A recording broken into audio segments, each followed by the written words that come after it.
Welcome to AP European History with Mr. Bobby. Today we will continue discussing absolutism in Eastern Europe from chapter 17 of the McKay, Hill, and Buckler text, 7th edition, sections 3 and 4. And today we'll be primarily discussing Prussia and Russia, keeping in mind that Prussia is not just Russia with a P in front of it. These are, we've already discussed Austria, and now we'll be discussing the two other Eastern European powers that are established during the 17th century, most specifically. Starting with Prussia, we have to associate Prussia with the Hohenzollern family. And I know most of you are getting frustrated with all of the names, and yet we're going to continue here in Prussia with the Fredericks and Frederick Williams, and in Russia with the Ivans. But we'll really only focus on a few specific people as we move along through chapter 17. So the Hohenzollern family, they were the electors of Brandenburg and the Dukes of Prussia, and as we showed on a map earlier, and there's a great little YouTube presentation that I've linked on the website, that Prussia itself is really a part of Poland, and Brandenburg is a part that eventually will become part of modern-day Germany. The Prussians, okay, the Hohenzollern family, are really going to be responsible for unifying Germany. But at this point, they are provinces that are disconnected in Northern Europe, and they have very, very little power at this point. Brandenburg is not very respected. It's not a prized piece of property. It's not connected to the sea at all. It's landlocked, and it's swampy, sandy terrain. It's often referred to as the sandbox of the Holy Roman Empire. Not very well respected geographically, and not sought after and desired. Prussia is a part of Poland with German influences that started with invaders during the late 15th century. When the junior branch of the family dies out that controlled Prussia, control of both Prussia and Brandenburg reverts to Brandenburg. And this is significant because we get out of this the Great Elector, and the Great Elector is Frederick William. And Frederick William plays on what's happening in history at the time, and what's happening to him is the 30 Years' War. And he sees the 30 Years' War as his opportunity to act. This depletes the population and ravages helpless Brandenburg and Prussia, and weakens the estates of the nobility. Really, up to this time, the elector from Brandenburg was just really one of seven. So 1/7 of the power grab, controlling who would lead the Holy Roman Empire. Not very impressive, but he kind of takes the reign, which is relatively weak, and he seizes the opportunity to grab power. His primary goal is unifying Brandenburg and Prussia and scattered territories along the Rhine River. He is able to create a standing army, and force nobility into permanent taxation without consent. And these two things go hand in hand. They went hand in hand in Western Europe. They go hand in hand in Eastern Europe. You cannot have the standing army, which is used to combat both external and internal disorder, and keep the nobility down, keep them in check, without having a way to raise the revenues and the funds, and doing this without consent. So when he succeeds at this, which is a long-standing battle, okay, and this battle goes on with a group called the Junkers. The Junkers are the nobility and the landowning classes of Prussia. Two reasons that they lose power to Frederick William.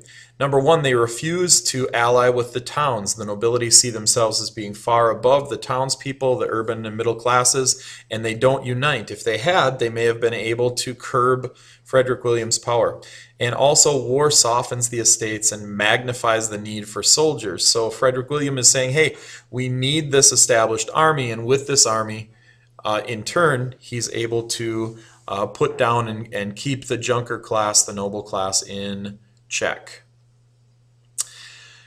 After the long reign of the great elector, okay, Frederick William, we get the elector Frederick III, the ostentatious. Now, this is a little confusing, okay, because the elector Frederick III likens himself to Louis XIV, and he's a patron of the arts. He doesn't really fall in line with the rest of the Hohenzollern family succession because they are much more oriented on the mystique of Prussia, which is great military. However, his one accomplishment is being crowned the first king or monarch of Prussia, no longer an elector. Okay, and that's where Frederick III, the elector Frederick III, becomes Frederick the First. Okay, he's named Frederick I in 1701, and he becomes the first king of Prussia. He is then succeeded. The last Hohenzollern that we'll talk about in this chapter is the soldiers' king, Frederick William I, and he really confirms the solidification of absolutist power in Prussia. He creates perhaps arguably the best army in Europe, especially for its size. He creates a strict reign over Prussia, infusing military values into the whole society and creating a strong centralized bureaucracy. To keep the junkers, the noble class, in check, he enlists them in the military, and he creates what many categorize as the Sparta of the North, referring back to the great Greek city-state, a militaristic city-state. Ironically, they almost never go to war. The army, the large army, the highly sophisticated and trained army is seen more as a threat to maintain peace than it is an avenue for war. So Prussian power has been solidified, and as we go on in the upcoming chapters, they will be battling it out with Austria. Now we turn to Russia and the rise of Moscow. In your book, it talks about the Muscovites, the Muscovite princes, and this is really referring to Moscow, which we need to get away from understanding is not just a city at this time, but it's a territory of Slavic people. And they are overrun and conquered by the Mongols during the early 13th century. And your book talks about an expression or a term categorized as the Mongol yoke. And this is a 200-year period in which the Mongols controlled Russia. Power was centralized under the Khan, or the Mongol ruler, started with Genghis Khan and moving forward. And the significance of this is that the Mongols really are the ones to establish absolutism in Russia. And then as hereditarily they kind of blend in with the Muscovites, the Muscovite princes, that they've been using in their bureaucracy as tax collectors, this kind of hereditary shift happens toward the princes of Moscow, who slowly gain power and continue this centralization of power, okay, which is really started by the Mongols. So that's their significance, besides coming in and subjugating the Slavic people in Western Russia, Eastern Europe, in that 13th century and on into the 14th century. Okay, so these Muscovite princes slowly gain power, and they do this by collecting taxes, saving up their money, and then loaning it out and increasing their wealth and their gains and control. Ivan I is mentioned in your book. He used his collected wealth to gain power, and then eventually Ivan III is the first really, he's not the first czar, but he's the first to kind of establish that title of unification, because he stops acknowledging the Khan and he assumes leadership of the Orthodox Church and basically takes control of Moscow. He is followed by Ivan the Fourth, known as Ivan the Terrible, and that's because he is a rather tumultuous and chaotic leader.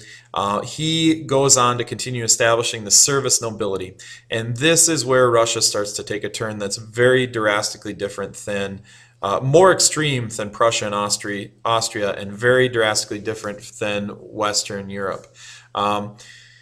All land is basically taken over and controlled by the Tsar. It's taken from the boyars or the nobility, the old nobility in Russia, in exchange for serving the Tsar. And he's a very paranoid man. Eventually, he goes on to a reign of terror where he purges and constantly is purging, especially during the latter half of his reign, the boyar class and anyone connected with him, including the peasantry that they control. Many people flee to these eastern outposts. They are called Cossacks, or free groups of outlaw armies trying to escape the wrath of the Tsar. And he also completely purges or keeps a tight hand on the urban and middle class and the artisans, reducing them basically to nothing at all. And this is one of those key factors that's different from Western Europe, because eventually in Western Europe, these are the groups that rise up and are able to pull some of that power away from the absolutist monarchs. As will be throughout Russian history and throughout a lot of history in the world, after a powerful autocrat passes, if there is no direct line to succession, there is usually a time of chaos. And in Russia, this is known as the time of troubles from 1598 to 1613. It's a time of confusion after Ivan's death. Many fought over the throne. One in particular, one Cossack is listed, Ivan Bolotnikov. Okay, he comes in and slaughters nobles and other officials, and this is significant because this kind of wakes them up, and they reunite the nobility who elect a new czar. And this will play a great, great role in Russian history, because that new czar is Michael Romanov and Mikhail Romanov, and he becomes the new hereditary czar in 1613. The Romanov family or dynasty will rule Russia until 1917, for better or worse. He establishes total encirclement of the peasantry and relaxes obligations on the nobility. And after a continued succession of these Romanovs, we get to the one of the most outstanding, Peter the Great. And there are some mixed reviews on Peter, as we'll see. Part of the reason Peter the Great, he was 6'7", which was gargantuan. It was so tall during this period of time. But he's really primarily interested in military power. He does a lot of things to modernize Russia, and at the same time, for a majority of the people, their life is made even more difficult, perhaps. He realizes that the Russian army is nothing like that of the Western European standing armies. His army is based on cavalry of the boyars, and not on these fast-wielding musketeers who are able to establish a well-oiled machine when it comes to loading and reloading and firing muskets and outmaneuvering other troops. He somewhat naively goes into a collaboration with Denmark, who's quickly defeated in the Great Northern War, but he continues to wage this war against Sweden and eventually wins because of his development of Russia. And these early losses to Sweden and their highly trained military really push a lot of Peter's development in Russia. And he's given a lot of credit with reforming the army and the bureaucracy with great efficiency, creating schools and universities and demanding compulsory education for at least 5 years. He establishes a large flow of Western ideas in Russia and establishes Russia as a great power of Europe. However, This is all on the backs of the peasantry, who are treated even more harshly and have more weight thrown at them.